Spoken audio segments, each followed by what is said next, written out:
जिस प्रकार से अभी किन्नर ने अपना बयान में कहा है कि ज्योति और ये रिंकी निषाद ने मुझसे यह कराया था, उसी में देखिएगा कुछ दिनों बाद अभी उनका बयान आएगा कि ये सारे एफआईआर का षड्यंत्र रिंकी निषाद का है और लाभ किसको इस हत्या से या इस मृत्यु से हो रहा है। नमस्कार दोस्तों, मैं हूं राकेश। मेरे सामने आप जिसे देख रहे हैं ये जो है महान अधिवक्ता जो है शशांक शेखर त्रिपाठी जी हैं। आज बात करेंगे हम आप विष्णु चौहान के बारे में बात करेंगे और तमाम उन मुद्दों पर बात करेंगे। आखिर क्या विष्णु जो है जेल से रिहा होंगे तो कितने दिनों में हो पाएंगे, ये तमाम मुद्दे हैं। सर नमस्कार, बहुत बहुत धन्यवाद आपको। सर, जो इस तरह से उनके ऊपर आरोप लगा है, क्या लगता है कि कितने दिनों तक ये बाहर आ पाएंगे विष्णु?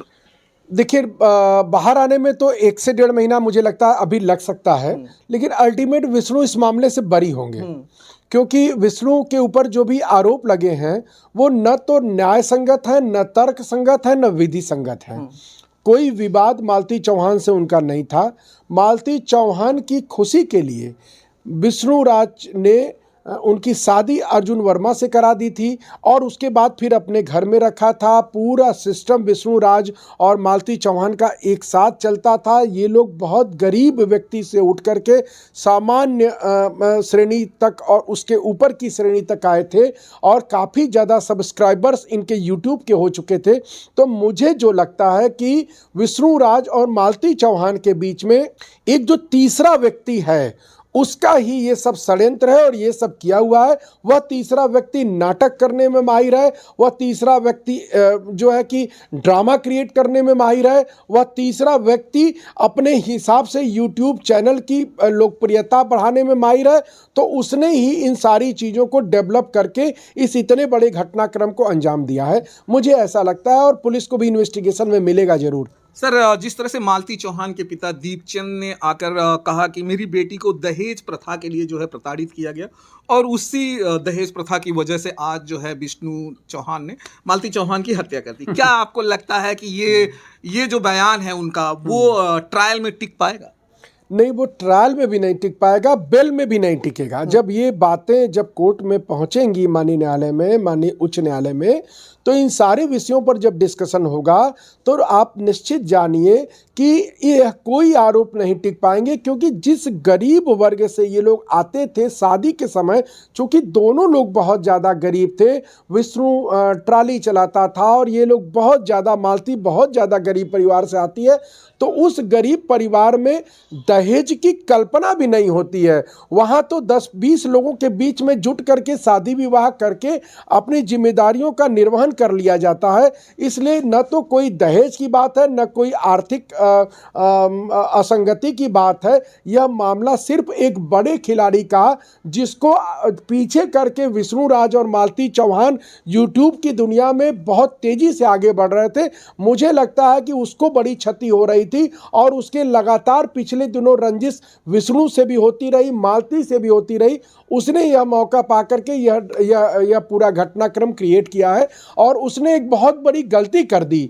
पुलिस के यहाँ जाकर के वो पुलिस के लोगों से बदतमीजी करना, वहाँ अश्लील नृत्य करना, किन्नरों को ले जाकर के वहाँ अश्लीलता का प्रसारण करना, पुलिस के एविडेंस डिस्क्रिएट करना, पुलिस के एविडेंस डिस्ट्रॉय करना। तो उसने जो यह गलती की है उससे पुलिस की निगाह अब उसके ऊपर निश्चित तौर पर पहुंच चुकी है और पुलिस अपने इन्वेस्टिगेशन में सब कुछ पा जाएगी। उनके एक साथी सहयोगी गोलू जेल में है। अभी वो किन्नर का भी बयान आया है, पैसा दे करके ले गई थी, मतलब पैसा दे करके उन्होंने थाने में जाकर के यह घटना क्रिएट कराई, जबकि मान लीजिए यह घटना सही ही है। एक बात मैं कह रहा हूं, जबकि मुझे नहीं लगता यह घटना सही है, तो उसमें एकमात्र अभियुक्त है जिसके खिलाफ एफआईआर दर्ज कराई गई है, वह जेल में है। उसकी लोअर कोर्ट से जमानत खारिज हो गई है, उसके खिलाफ पुलिस एविडेंस क्रिएट कर रही है। तो आपको थाने में किन्नरों को लेकर जाने की क्या जरूरत थी? पुलिस के कर्मचारियों से जबरदस्ती करने की क्या जरूरत थी? पुलिस की बहनें जो वहां पर महिला डेस्क पर बैठी हुई थी, उनके सामने इस प्रकार के अश्लील नृत्य करवाने की क्या जरूरत थी? इसका मतलब ये है कि इस पूरे मामले को जो है एक यूट्यूब का ड्रामा क्रिएट करवाया गया कुछ लोगों के द्वारा, जो कि अब पुलिस के निगाह में है और पुलिस इस पर मुझे लगता है कि इस पर संज्ञान लेकर के उनको नोटिस देकर के उनको खोज भी रही है। अब वो एक दो मैंने वीडियो भी देखे कि वो माफ़ी भी मांग रही है कि मुझसे गलती हो गई, मेरा उद्देश्य नहीं था। तो यह मामला जो है कि अब धीरे धीरे सही दिशा की तरफ बढ़ रहा है। सर, एक और सवाल है कि जब मैं वहां पे उपस्थित था, गोरखपुरिया भौजी जब पहुंचती हैं शमशान घाट, उनको देखते ही लोग उनके ऊपर चीखने लगते हैं कि ये जो सारा आज मालती इस दुनिया में नहीं है, तो इनका पूरा जो श्रेय है वो गोरखपुरिया भौजी का है।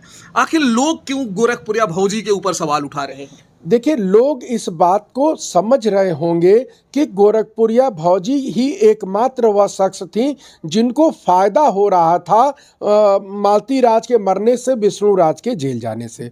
तो जिस प्रकार से समाज, देखिए जब समाज किसी बात को कहने लगता है, जब जनता किसी बात को कहने लगती है, तो इसका मतलब ये है कि जनता उस बात को समझ रही है कि किस मोटिव से अपराध क्रिएट किया गया है। और क्षेत्र की जनता यह समझ रही है। आप लोगों के जो वीडियोज है उस पर मैं देख रहा था, जो कमेंट्स आ रहे हैं वो भी यही आ रहा है कि 90% कमेंट्स इस बात के आ रहे हैं कि लोगों को लग रहा है कि गोरखपुरिया भौजी का कोई ना कोई इन्वॉल्वमेंट, मतलब रिंकी निषाद का कोई ना कोई इन्वॉल्वमेंट इस मामले में जरूर है।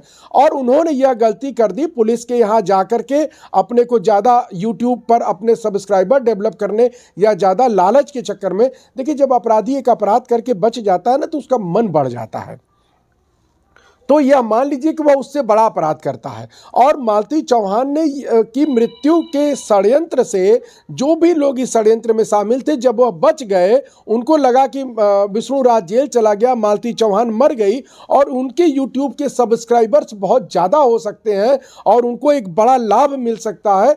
तो इस नाते फिर उन्होंने यह नया षड्यंत्र किया और मुझे लगता है कि उन्होंने सही ही किया, क्योंकि पुलिस के हाथ अब असली अपराधियों तक पहुंच जाएंगे। अच्छा, गोरखपुरिया भौजी बोलती नहीं कि मैं इनकी मदद कर रही थी, और इस बीच गोरखपुरिया भौजी मदद करने के नाम पर इन्होंने कहा जाए तो वो खुद कह रही हैं कि मदद कर रही थी मैं। और इस बीच में बहुत सारे लोगों ने एक सवाल ये भी उठाया कि इन्होंने लगभग 100 वीडियो डाल दिए उनकी मृत्यु होने से पहले। इन्होंने लगभग 100 वीडियो डाल दिए थे उसी प्रकरण को लेकर। तो क्या आपको लगता है जो मदद करता है तो वो जो है इतनी सारी उसकी जो एक एक चीजें थी लोगों को बता रही थी कि ये गोरखपुरिया भौजी, तो ये जायज होता है? बिल्कुल। देखिए, मैंने यही कहा ना कि इस हत्या की जो बात की जा रही है कि विष्णु राज ने हत्या कर दी, ठीक है। विष्णु राज के पास कोई मोटिव नहीं है कि वो हत्या कर दे। किसी भी अपराध के पीछे कारण जरूर होना चाहिए, लाभ जरूर होना चाहिए। तो न तो कोई कारण उपलब्ध है, न तो लाभ है, न तो कोई हानि हो रही थी। विष्णु चौहान को मालती चौहान की मृत्यु से न तो कोई लाभ हो रहा था, न तो उसके जिंदा रहने से उसको कोई हानि हो रही थी, और न ही विष्णु राज और मालती चौहान के बीच में ऐसा कोई विवाद था जिससे कि यह माना जाए कि विष्णु उसकी हत्या कर सकता है या हत्या के लिए उसको उकसा सकता है। और एक गरीब परिवार में सगड़ी चलाने वाले व्यक्ति की शादी में, जिसमें कुल 10-5 हज़ार रुपए खर्च होने पर शादी हो जाती है, उसमें जब ये लोग 10-20 लाख रुपए महीने अपने यूट्यूब के मेहनत से कमा रहे थे, उन परिस्थितियों में दीपचंद जी का यह कहना कि वह दहेज के लिए उत्पीड़ित कर रहा था, यह कहीं न्यायालय के सामने नहीं टिकेगा। और देखिएगा, विष्णु राज भी अपने बयान से उसी प्रकार बदलेंगे जिस प्रकार से अभी किन्नर ने अपना बयान में कहा है कि रिंकी निषाद ने मुझसे यह कराया था। उसी में देखिएगा कुछ दिनों बाद अभी उनका बयान आएगा कि ये सारे FIR का षड्यंत्र रिंकी निषाद का है। और लाभ किसको इस हत्या से या इस मृत्यु से हो रहा है, जरा यह सोचिए। सर, एक सवाल बहुत ज़्यादा लोग उठा रहे थे कि जो दीपचंद थे वो उनके पिताजी तमाम लोगों के नाम तो ले रहे थे, जैसे कि कहा उन्होंने विष्णु राज और अर्जुन वर्मा का नाम लिया और राहुल चौरसिया का नाम लिया और राधिका का भी नाम लिया। और उसमें गोरखपुरिया का नाम जब नहीं आ रहा था तो लोग इसलिए बहुत ज़्यादा नाराज बहुत हुए, और इसी बात को लेकर ये जो है शमशान घाट में भी बहुत तेजी से उठा कि अगर नाम लिया जा रहा था तो उसमें गोरखपुरिया भौजी भी हो तो उतने ही इन्वॉल्व थी। बिल्कुल। उन्होंने तमाम वीडियोस बनाए, तमाम उनके साथ में समझौते कराए, और उन्होंने कहा कि अब जो है समझौता हो गया है, अब शादी, अब दोनों एक साथ में रहेंगे। लेकिन उसमें गोरखपुरिया भौजी का नाम जब नहीं आ रहा था, इसीलिए लोग ये भी कह रहे थे कि अगर वो सारे दोषी हैं तो गोरखपुरिया भौजी भी उतना ही दोषी हैं दरअसल जितना कि वो चारों लोग हैं। बिल्कुल, देखिए ना, अब मैं यही कह रहा था अभी कि जब पुलिस की निगाह वादी मुकदमा की ओर होती है और वादी मुकदमा के द्वारा दिए हुए साक्ष्यों के प्रति होती है, और उस मामले में गोरखपुरिया भौजी और फिर रिंकी निषाद सफल होती हुई दिखाई दे रही थी कि जो दीपचंद वादी मुकदमा है, मतलब मालती चौहान के पिता, वे लगातार जो है कि विष्णु राज और उनके कुछ लोगों के ऊपर आरोप लगा रहे थे।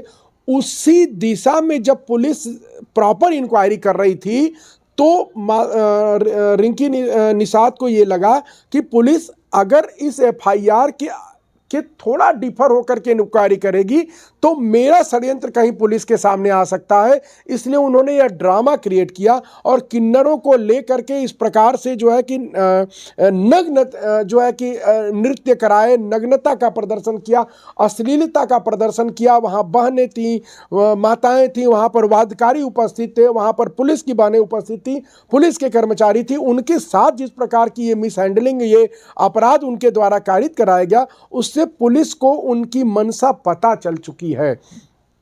पुलिस को यह बात पता चल गई है कि इस मामले में रिंकी निषाद एकमात्र वह शख्स है जो इस मामले के शुरू होने के समय से ही इस पूरे प्रकरण का आर्थिक लाभ अर्जित कर रही थी, क्योंकि वह लगातार मालती चौहान से होने वाली बातचीत को वीडियो अपलोड कर रही थी। सारी घटनाओं की वीडियो, मुझे लगता है 100 से भी ज़्यादा वीडियोज़ उनके द्वारा अपलोड की गई थी, तो इसका लाभ सिर्फ उनको मिल रहा था। और मालती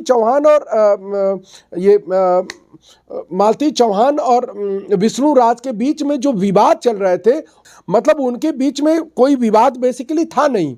यह रिंकी निषाद ने एक ड्रामा क्रिएट किया था। उसी ड्रामे को हाइप देने के लिए यह मृत्यु हुई है। अब उस मृत्यु का कारण क्या है, यह पुलिस प्रॉपर तरीके से जांच करेगी। फॉरेंसिक भी जांच हुई है उसमें, और पुलिस ने उसका पोस्टमार्टम के बाद विसरा वगैरह भी सुरक्षित रखा हुआ है। तो वो सारी चीज़ें जब सामने आएंगी, फॉरेंसिक रिपोर्ट आएगी, विसरा रिपोर्ट आएगी, तो ट्रायल में यह कहीं मामला विष्णु राज के खिलाफ बनेगा नहीं।